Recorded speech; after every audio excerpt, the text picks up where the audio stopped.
Good mythical afternoon, ladies and gentlemen. This is Mr. Ayala with another video for you. This is vocabulary for 11.2, Life Under Slavery and Abolitionism.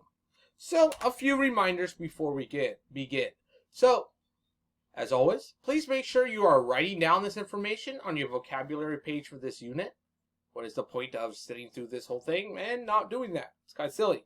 Pause the video to give yourself more time to write down the information, then unpause the video and listen to the information being presented.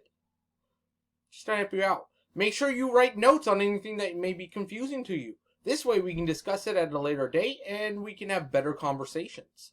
And as always, don't forget to be awesome. So to start with, I would pause it right now before I begin. Good, now that you unpaused it, hopefully, let's look at these two words. So we have rural, which are farming areas. So think of like Kansas, Iowa, Oklahoma, Idaho, places that have very low population density. While you have urban areas, which are city areas with high population density. Jacksonville, Miami, New York City, those type of areas. Then we have two other vocabulary terms, antebellum, which is the culture and lifestyle in the southern United States prior to the Civil War. We're looking at approximately 1795 to about 1860 for that time frame.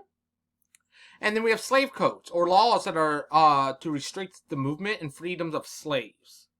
This was something in particular towards African Americans in the South, trying to restrict their ability to learn, to move, or any type of liberties or freedoms. All about control for that one. Then we have abolitionists, which are people who support the outlawing of slavery. Abolitionism is the idea of outlawing slavery. Part of this is the idea of the Underground Railroad, which is a vast network of secret routes and safe houses to help enslaved African Americans escape to the North or Canada during the 1800s. So be aware, this is not a real Underground Railroad. That's called a subway. This is just what we called that network of safe houses and secret routes to get people from the South who were enslaved to the North or Canada to become free. We then have this concept known as spirituals, which are religious songs associated with enslaved African Americans in the southern United States.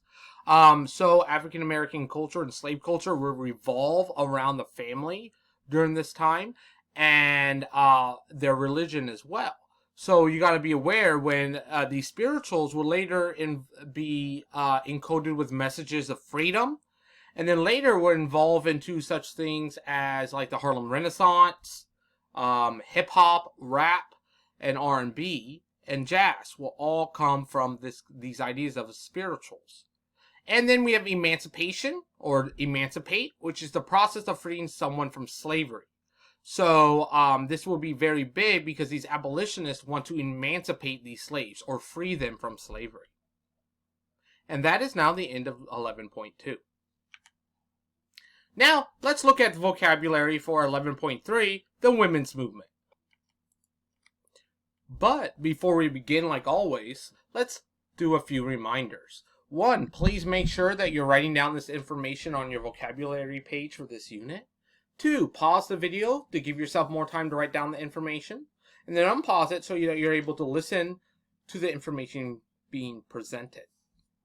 Make sure you write down notes on anything that may be confusing to you. This way, at a later date, we can discuss it and have better conversations. And as always, don't forget to be awesome.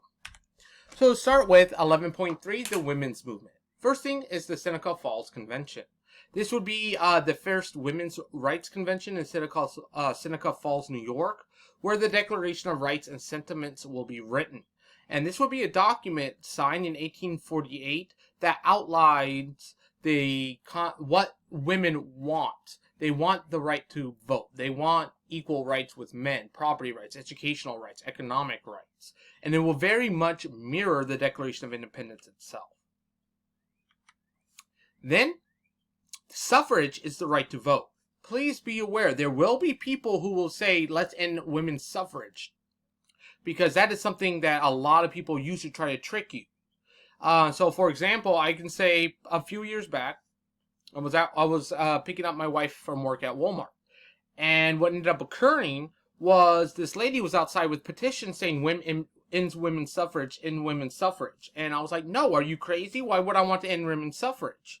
And she goes, what? You don't want women to stop suffering? I go, ma'am, suffrage does not mean that. It means the right to vote. And I pulled up my phone and I showed her what that meant. And she literally went, why the heck am I doing this? I went, ma'am, I don't know then. You may want to make a different decision. And so she stopped doing that and actually ended up throwing away those petitions. So just a heads up that people will try to trick you on that word.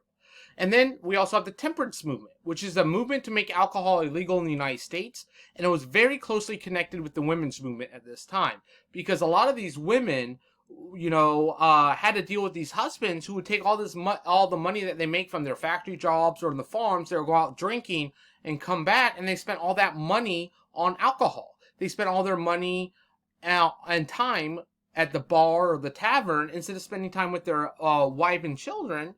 And then they would bring that violence home as well. So it was a way to try to reduce those issues. Later, it will pass. It will occur across the United States with the passing of the 18th Amendment, though that will be later repealed with the 21st. Easy way to remember that is you want to do it when you're 18, but you can't tell you're 21. And as always, don't forget to be awesome.